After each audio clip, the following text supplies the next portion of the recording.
Good evening, everybody. It's day 13 of our daily broadcast for Show Hope Church family. Good to be with you again this evening.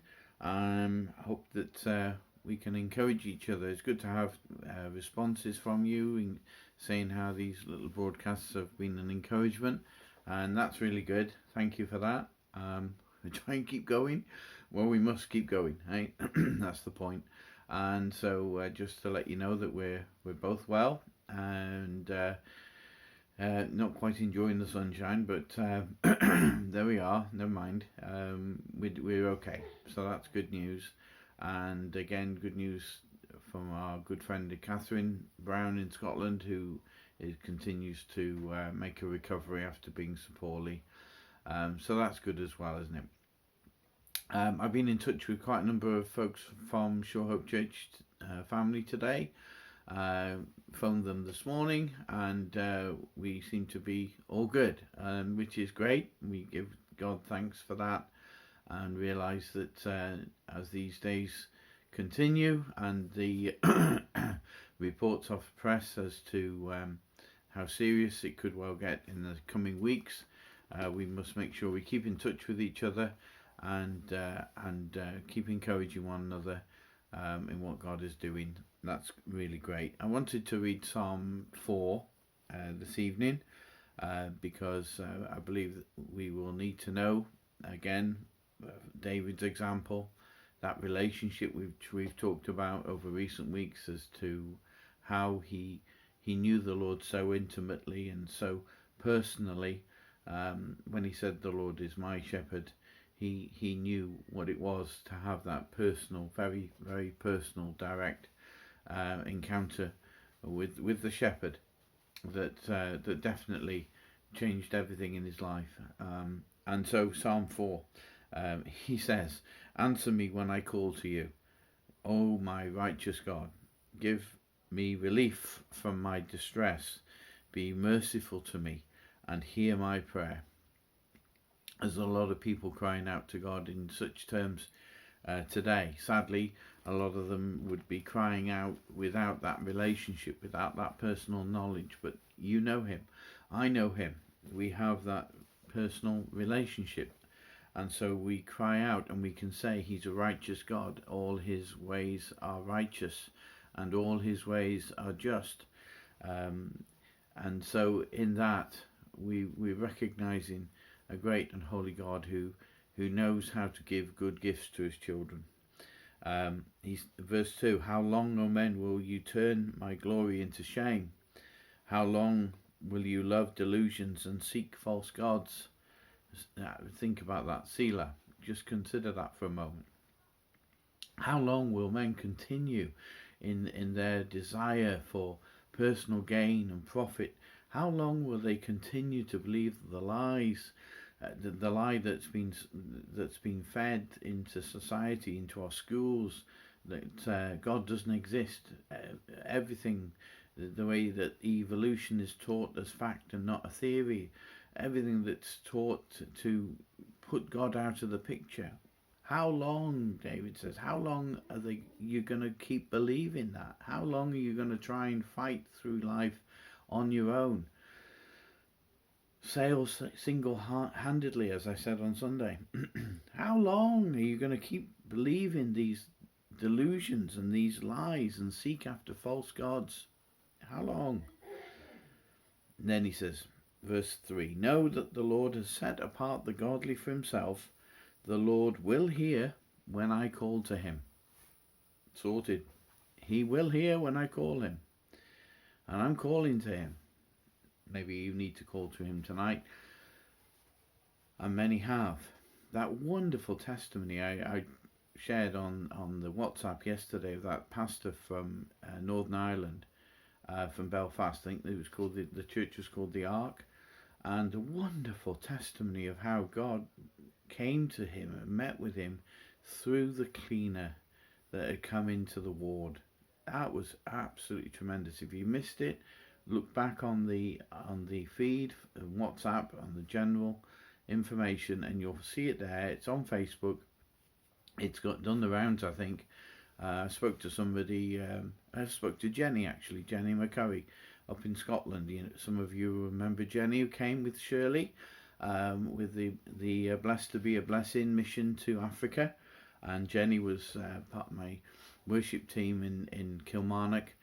She used to lead the worship there in Kilmarnock Church, and Jenny had seen this the footage of this dear pastor who was so poorly with COVID-19, and has come through it, but come through it with a remarkable testimony. So please, if you haven't seen it, have a look. It's on the news feed from the WhatsApp general information, and like he just gives a bang up to date testimony of this verse: the Lord will hear when I call to him.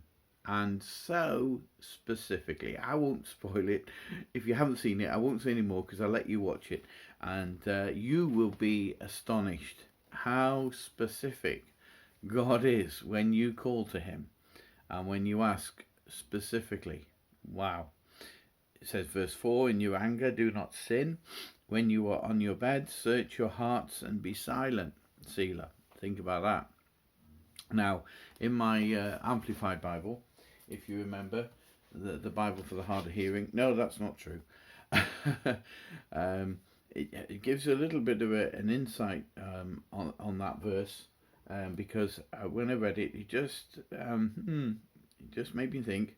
It says, be angry or stand in awe and sin not. Commune with your own hearts upon your beds and be silent. And then in brackets it says, be sorry for the things you say in your hearts.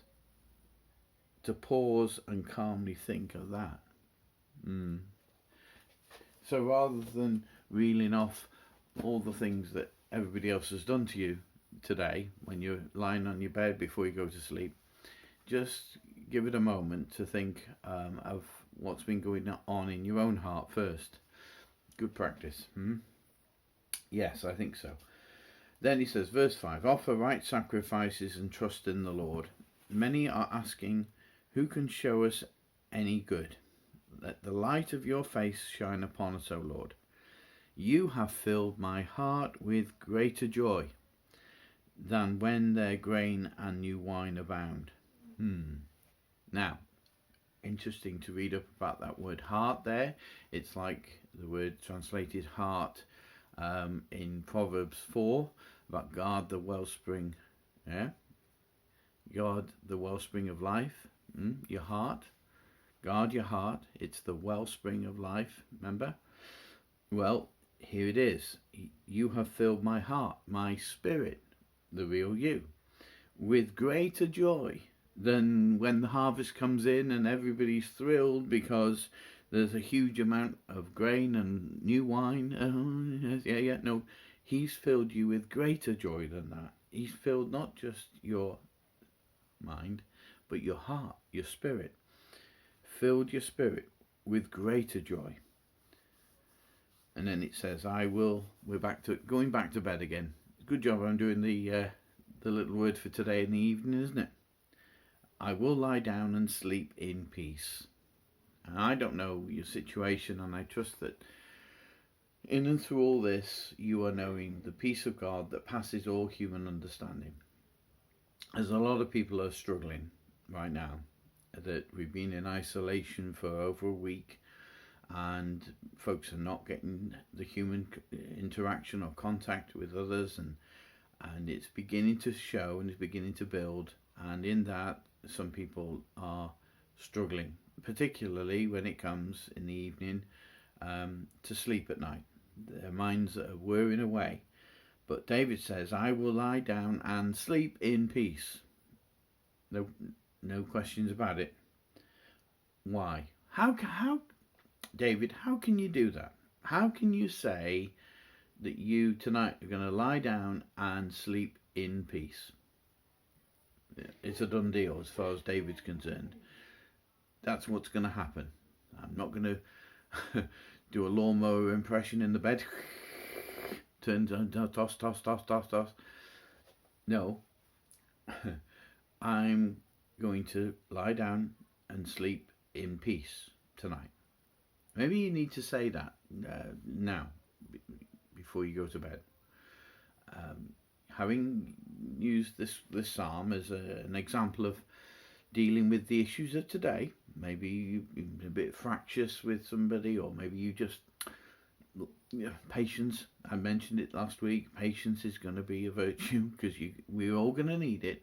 We're all going to struggle with the way things are said and done. And well, David's heart was this, that when he goes down to lie on his bed at night, he just takes a moment to be calm and to consider his own reactions and actions of the day,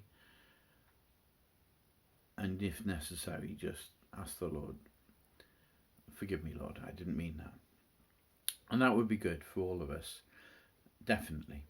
But it would be good as well, before you go to bed, to say, tonight I'm going to go to bed and I'm going to sleep in peace. Thank you, Lord, for a good night's sleep. Why? David answers the question. For you alone, O Lord, make me dwell in safety.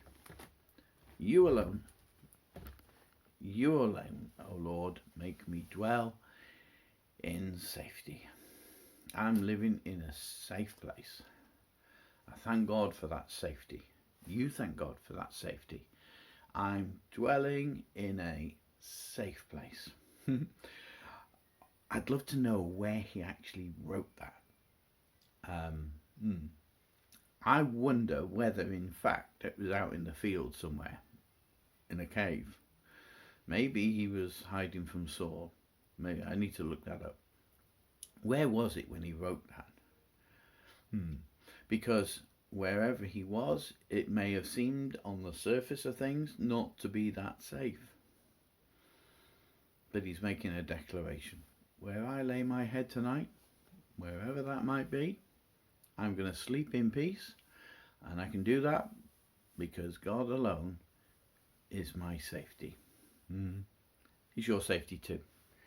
He's your safety too. Take that tonight as your word for today. Make me dwell. You, O Lord, make me dwell in safety. No fear. No fear. Thank you, Lord. Just doing a little bit of shopping this afternoon, and for Bob and Agnes. I just, it's quite awkward in some ways when you're doing shopping for somebody else, because you don't know quite what it is they normally have, etc., look into. And I could just sense people getting a bit frustrated around me, because of course you've got to keep your 2 meter gap, which is all good fun, and follow the sticky tape on the floor. Shopping's taken on a whole new experience, isn't it? We're not used to this. So anyway, I think it's time to sing. I'll empty the shop. I'll be on my own. No.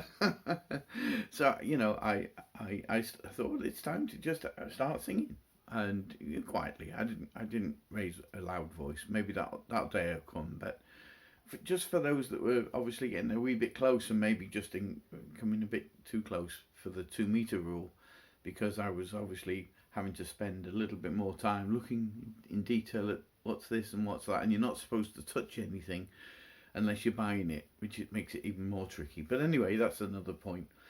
So I start singing, because he lives, I can face tomorrow. Because he lives, all fear is gone. Because I know he holds the future, and life is worth the living just because he lives.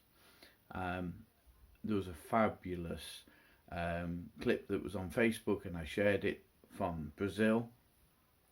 It was actually taken when they was hanging out the windows in lockdown in Botucatu. I hope I said that correctly. No doubt Sergio will be on to me if I haven't. It's the town where Ivan and I went, a city I should say, in Brazil, in Sao Paulo state. Huge city, and a massive church, fabulous church that Pastor Branco had built after the remarkable vision he'd had, if you remember the story. Well, it was in that city, Botucatu, something like that, that they were singing, because he lives, I can face tomorrow. And how wonderful that was, those of you who saw the video clip. So I had my little go at it today in Tesco's, and you could tell just as people were going past, they were having a little a little glance across. You know, is he okay?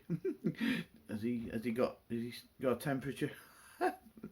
Hey, I'm okay. I'm good, and I'm gonna sleep tonight in peace. Why? Yeah, because God alone is my safety. He is yours too. Have a good night. God bless you, and we'll speak again tomorrow. Bye bye.